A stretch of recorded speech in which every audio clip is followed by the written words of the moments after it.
Sa bawat sulok ng Pilipinas, mula umaga hanggang hapon, may isang tanawing hindi nagbabago, isang tasa ng kape, at sa tabi nito, ang paboritong tinapay ni nanay o tatay. Minsan pandesal, minsan tasty, minsan ensaymada, basta may tinapay, parang buwang araw. Pero kung napansin mong tila humihina ang katawan mo nitong mga huling buwan, kung mas madalas na ang pananakit ng kasukasuan, kung parang mas mabilis kang mapagod kahit konting lakad lang, maaring hindi mo alam. Pero may kinalaman dito ang tinapay na araw-araw mong kinakaing walang alinlangan. Dahil hindi lahat ng tinapay ay pantay-pantay. May ilang uri na tahimik na sumisira sa katawan mo, at may iba naman na tunay na nagbibigay lakas at tagal ng buhay. Kaya sa video na ito, ihayag natin ang 5 pinakamasamang tinapay para sa mga senior at ang 5 pinakamahusay na alternatibong tinapay na dapat mong yakapin araw-araw. Kung nanonood ka na yon, gusto kitang tanungin. Anong tinapay ang madalas mong kainin sa umaga? I-share mo sa comments at isulat mo na rin kung ilang taon ka na. Baka makatulong ka pa sa iba nating senior viewers na naghahanap ng tamang direksyon. Simulan na natin ang unang tinapay na dapat mong iwasan habang maaga pa. 1. White bread. Tahimik na kalaban. Ang puting tinapay ay parang matagal ng kaibigan sa maraming tahanan. Tahimik, palaging nariyan, madaling lapitan. Pero minsan, ang matagal mong kasama, siya rin palang unti-unting sumisira sa iyo. Hindi mo lang napapansin. Si Aling Liria, 71 taong gulang, ay dating guro sa pampublikong paaralan sa Nueva Ecija. Simula nang siya'y magretiro, ang almusal niya araw-araw ay simple lang, isang tasang kape at 2 hiwa ng tasty. Minsan may palaman na mantikilya, minsan asukal lang. Sana'y nakatawan ko dito, anya, matagal ko na tong kasama. Pero nitong mga nakaraang buwan, napansin niyang parang mabigat ang tiyan niya. Mabilis siyang mapagod at mas nagiging matamlay ang kanyang kilos. Nang ipatingin sa doktor, lumabas na tumataas ang kanyang blood sugar. Wala naman siyang iniinom na soft drinks at bihira na siyang kumain ng matatamis. Ngunit ang hindi niya alam, ang tasty bread na araw-araw niyang iniinom kasabay ng kape ay halos katumbas ng purong asukal. Gawa ito sa refined flour, isang uri ng harina na tinanggalan ng fiber, nutrients at natural na himay-may. Ang epekto? Sa katawan ng isang senior, sobrang bilis nitong itaas ang blood sugar. Kapag walang sapat na fiber, walang humaharang sa asukal na mabilis na sumipa sa dugo. Ang resulta, pagkapagod, biglang pagkagutom, pananakit ng kasukasuan at sa kalaunan, posibilidad ng type 2 diabetes. Hindi lang ito tungkol sa tamis. Ang refined white bread ay halos walang sustansya. Wala rin itong sapat na protein o fat para mapabagal ang digestion. Kaya't kung ikaw ay isang senior na may pre-diabetes, alta presyon o joint problems, lalong lumalala ang iyong kondisyon sa bawat kagat ng white bread. At sa edad nating lampas 60, mas bumabagal na ang ating metabolismo. Mas kailangan nating maging mapili. Mas kaunting subo, mas maraming epekto. Pero bakit nga ba ito naging pangkaraniwan sa mga tahanan? Simple lang, mura, mabilis bilhin, at matagal ng bahagi ng kulturang Pinoy. Pero panahon na para tanuin ang sarili. Ano ang tunay na kabayaran ng kaginhawaan na ito?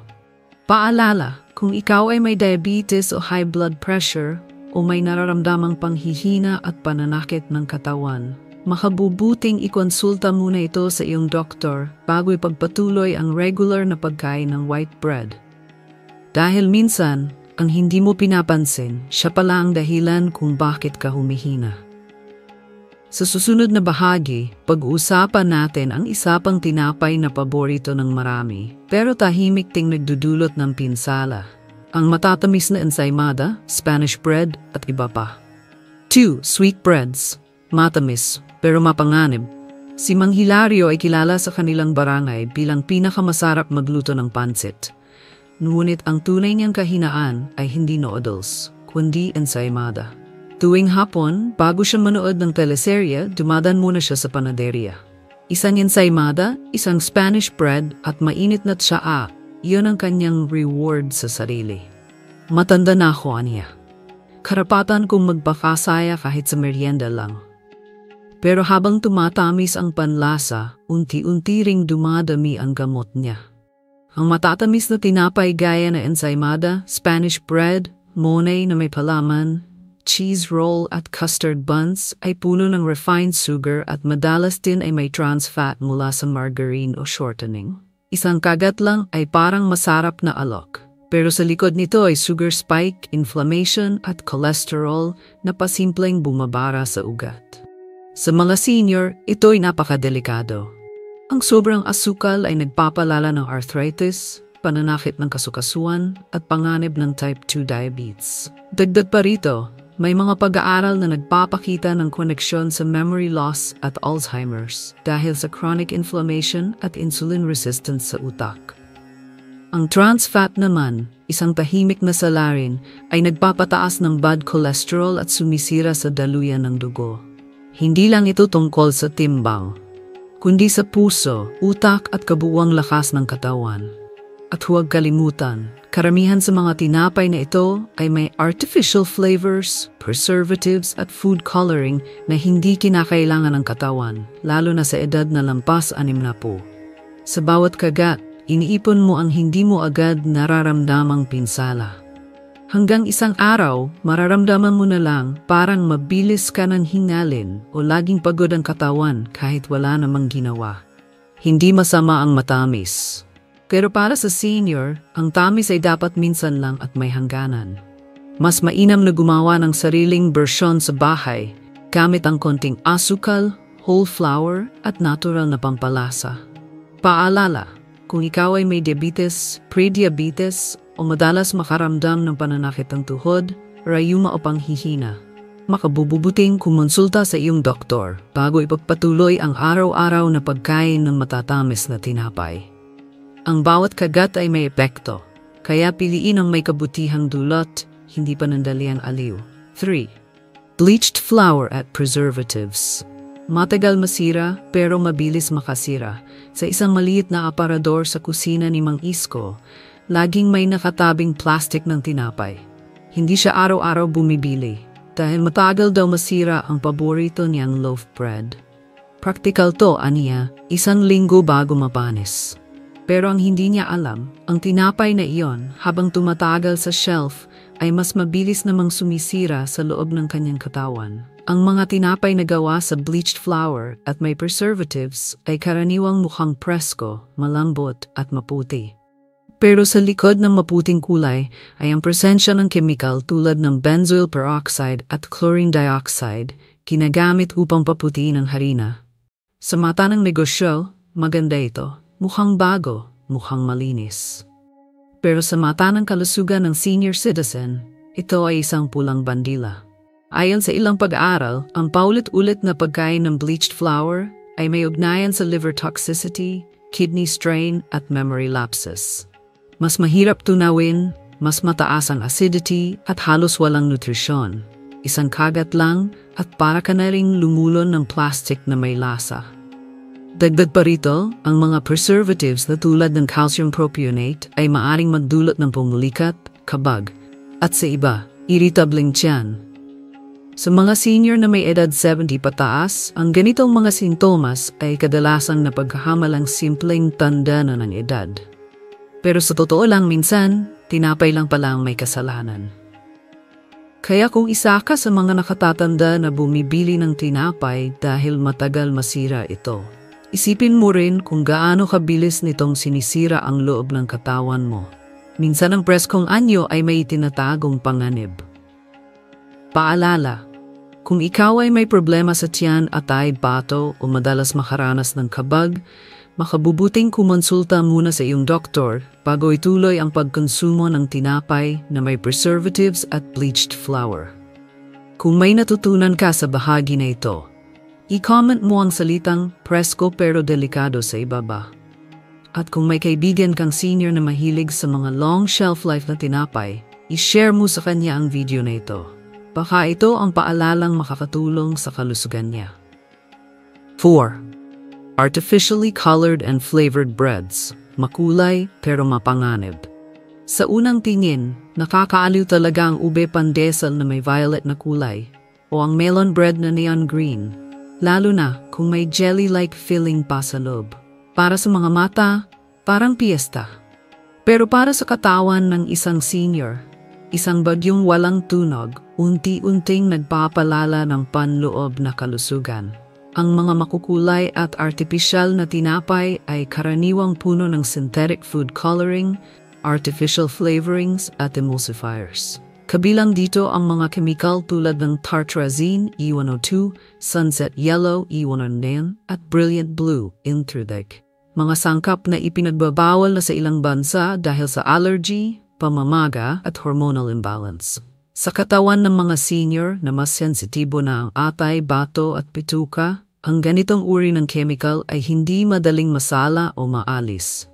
Nag-iipon ito at maaring maging sanhi ng iritasyon, pagkahilo o kahit pagbabago sa mood at pagtulog. May mga pananaliksik na nagsasabing ang patuloy na exposure sa artificial additives ay maaring magpabilis ng cognitive decline. Isang bagay na ayaw nating mangyari sa yugtong ito ng buhay. Dagdag pa rito, ang emulsifiers na ginagamit para mapanatili ang lambot ng tinapay ay may koneksyon sa intestinal permeability o leaky gut. Isang kondisyon kung saan nagkakaroon ng microleaks ang lining ng bituka na nagdudulot ng pamamaga sa buong katawan. At huwag nating kalimutan, ang mga chemical na ito ay walang benepisyong nutrisyonal. Walang vitamina, walang fiber, walang sustansya. Ang tanging hatid nito, kulay sa paningin pero panganib sa loob. Paalala, kung ikaw ay may allergies, hormonal problems, liver issues, o madalas makaranas ng pagduduwal o pananakit ng tiyan, mainam na kumonsulta muna sa iyong doktor bago kumain ng tinapay na may artificial colorings at flavors. Lalo na kung araw-araw mo itong ginagawa nang hindi mo namamalayan. Kung napansin mong may makukulay na tinapay sa mesa ninyo, i-comment mo ang salitang makulay pero delikado sa ibaba. At kung may kakilala kang senior na mahilig sa mga ganitong tinapay, pakishare ang video na ito, baka ito ang babala na kailangan nila. Creamy buns. Malambot, matamis, pero may itinatagong panganib. Para sa ilan, ang perfect merienda ay isang mainit na pandesal na may palaman. Pero para kay Tia Veron, 68 taong gulang at dating mananahi sa Cavite, ang tunay na kaligayahan ay ang soft buns na may custard sa loob. Pagod man ang katawan, gumaga ng pakiramdam basta may matamis. Sabi niya habang ngumunguya ng paborito niyang cream-filled bun. Araw-araw, 3 ng hapon, kasama ng kape, parang ritual na hindi pwedeng lampasan. Pero nitong huli, mas madalas siyang makaramdam ng kabog sa dibdib at hindi na rin siya makatulog ng maayos sa gabi.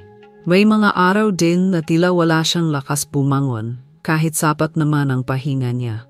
Nang siya'y nagpa-check up, tumaas ang kanyang LDL cholesterol, ang tinatawag na bad cholesterol. Hindi raw siya mahilig sa baboy ni sa mantika, pero hindi niya binigyang pansin. Ang matagal na niya nakagawian, ang tinapay na malambot, matamis at puno ng palaman. Ang mga buns na may custard, margarine o cream fillings ay karaniwang may mataas na refined sugar, hydrogenated oils at trans fats. Lahat ng ito ay kilalang inflammatory agents na nakakasira sa blood vessels at nagdudulot ng atherosclerosis o pagbabara ng ugat. Kapag ito'y nangyari sa isang senior na may edad 65 pataas, tumataas ang panganib ng stroke, heart attack at cognitive decline. Hindi lang puso ang naapektuhan. Ayon sa ilang pananaliksik, ang sobrang trans fat ay maaring mandulot ng mood swings, foggy memory at low energy levels. Lalo na sa mga senior na may iniinom na maintenance na gamot, ang mga chemical na ito ay maaring mag-interact sa katawan sa paraang hindi agad halata. Pero unti-unting nagpapahina. Bukod pa rito, ang mga cream at custard fillings ay madalas na may artificial stabilizers at emulsifiers para tumagal sa shelf. Ang ganitong uri ng chemical ay nakaapekto sa tiyan, nagdudulot ng kabag, bloating at iritasyon sa bituka. Ang sweet buns na madalas mong makitang napakalambot kahit 3 araw na ay hindi basta galing ng panadero, kundi sa dami ng additive na inilagay dito. Para sa mga senior na may rayuma, diabetes o fatty liver, ang ganitong klase ng pagkain ay silent contributor sa patuloy na paglala ng kondisyon. Masarap sa dila pero mabigat sa katawan. Isang pang-akit na may kasamang pangamba.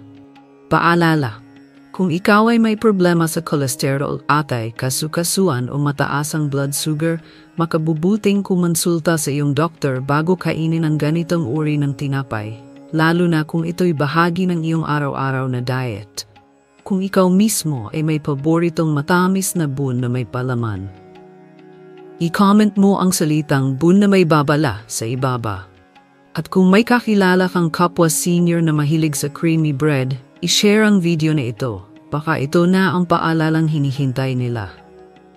6. Whole wheat bread, buong butil, buong lakas. Tuwing umaga, bago pa sumikat ng buong araw, bumabangon si Mang Florencio. Hindi na siya kasing bilis ng dati, pero sinisigurado niyang nakakalakad pa rin sa paligid ng bakuran. Dala ang tungkod sa isang kamay at ang isang brown paper bag sa kabila. Sa loob nito, 3 piraso ng tinapay na binili niya mula sa maliit na panaderia sa kanto. Hindi ito white bread. Hindi rin ito pandesal.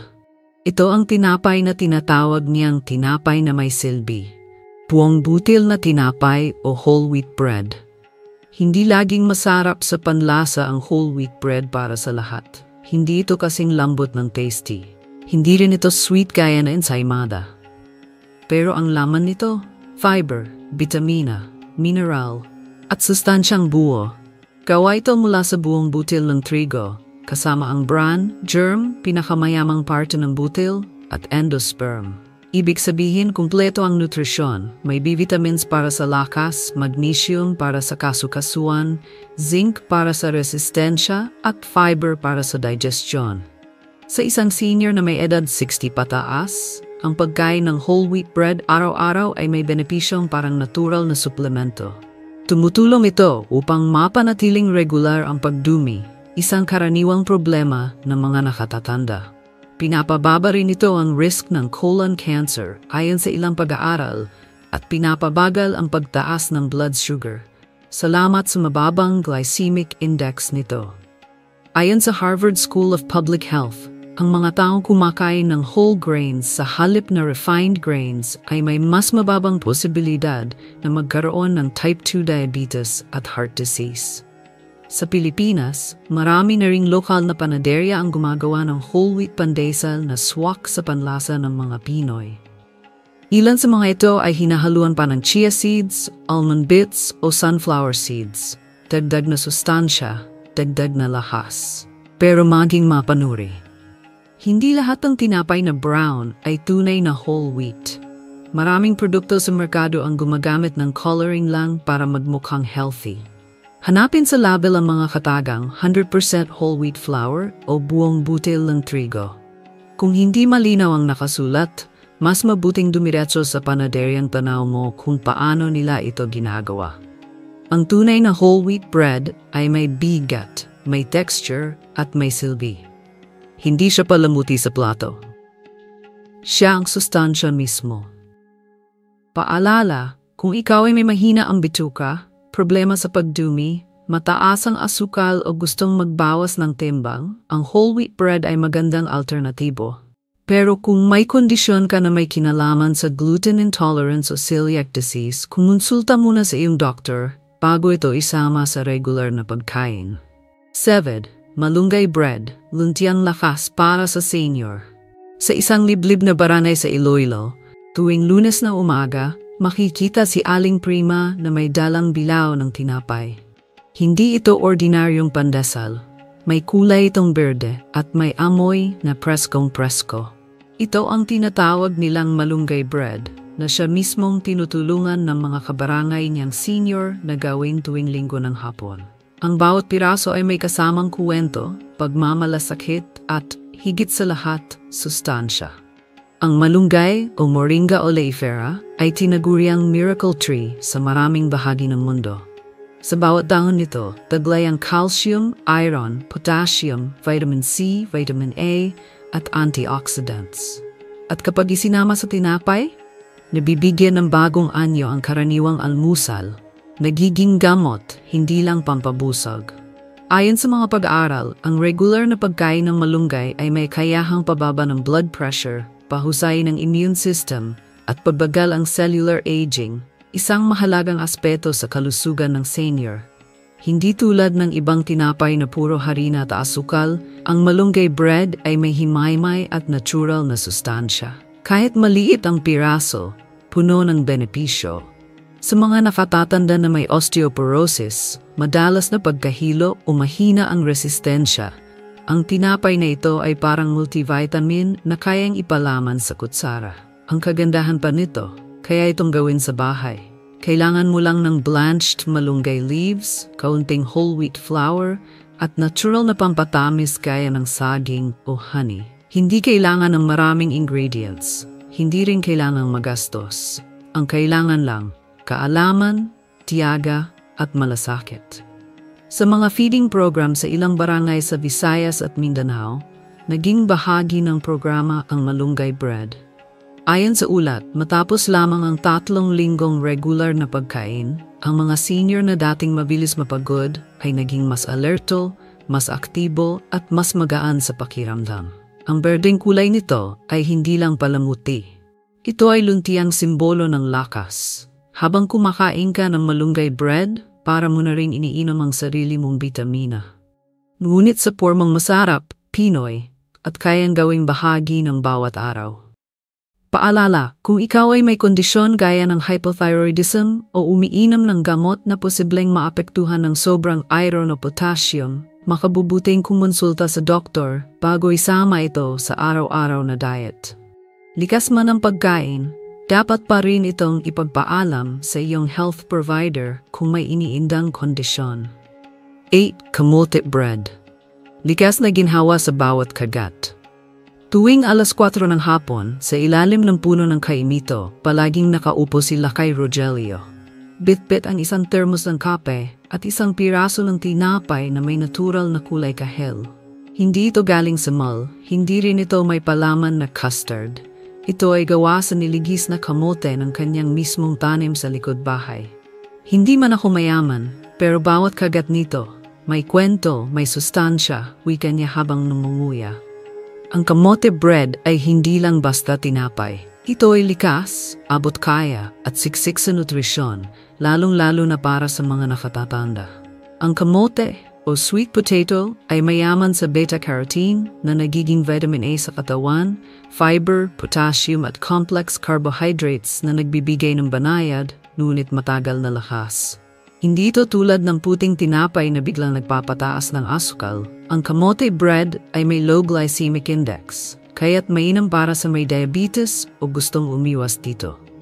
Ayon sa Department of Science and Technology, D ng Pilipinas, ang kamote ay may kakayahang pababa ng bad cholesterol, magpaayos ng daloy ng dugo, at tumulong sa regular na pagdumi.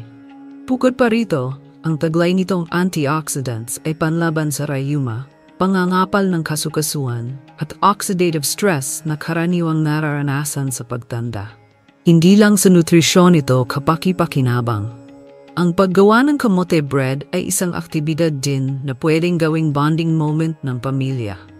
Maraming senior ang nagsasabing mas nagiging live sila tuwing sila mismo ang gumagawa ng kanilang tinapay, mula sa pagbabalat ng kamote hanggang sa paghalo ng harina at paghulma ng dough. Sa ilang rural na lugar, ginagawa rin itong kabuhayan. May mga lola na natutong magbenta ng homemade kamote bread sa kapitbahay. Hindi lang sila naging mas malusog. Naging mas connected pa sila sa komunidad. Ang natural na tamis ng kamote ay sapat na, hindi kailangan ng asukal o palaman. Isang kagat pa lang, ramdam mo na agad ang bigat ng tiyan, pero hindi kabag, kundi busog na magaan at lakas na may saysay. Paalala, kung ikaw ay may kondisyon tulad ng chronic kidney disease o umiinom ng gamot na may epekto sa potassium levels, makabubuting kumonsulta muna sa doktor bago gawing pang-araw-araw ang pagkain ng kamote bread. Bagamat ito'y natural, ang labis ay maaring magdulot ng imbalance sa ilang pasyente. 9. Sourdough bread. Bagal pero may lunas. Noong panahon ng pandemya, natutong gumawa ng tinapay si Tia Loretta, 66 anyos mula Tagaytay. Pero hindi basta tinapay, sourdough bread ang kanyang tinutukan. Araw-araw inaalagaan niya ang starter, harina at tubig na pinapa-ferment sa natural na hangin. Mabagal man pero natural at ramdam mong may buhay, aniya. Ang sourdough ay hindi gumagamit ng commercial yeast. Sa halip, natural na bacteria at wild yeast ang bumubuhay dito. Ang resulta, tinapay na may probiotics na tumutulong sa mas maayos na panunaw. Mainam ito para sa mga senior na may acid reflux, kabag o hirap sa pagdumi. May lower glycemic index din ang sourdough kaysa sa regular bread, kaya't hindi biglang tumataas ang blood sugar, lalo na para sa mga senior na may diabetes o prediabetes. Ang fermentation process ay unti-unting binabago ang gluten sa tinapay, kaya't mas madali itong tunawin, isang malaking tulong sa mga may mild gluten sensitivity. Ayon kay Tia Loretta, sa sourdough, natutunan ko ang mabagal na proseso, yun ang mas may saysay. Katulad daw ng pag-aalaga sa sarili, hindi minamadali, pero mas matibay ang resulta. Paalala, kung ikaw ay may ulcer, hyperacidity o umiinom ng gamot para sa tiyan, kumonsulta muna sa iyong doktor bago ito gawing regular na pagkain. Kung may natutunan ka sa tinapay na ito, ay comment mo ang salitang, bagal pero may lunas sa ibaba. At kung gusto mo matuto pa ng ganitong natural na alternatibo, mag-subscribe ka na sa Gintong Lambing.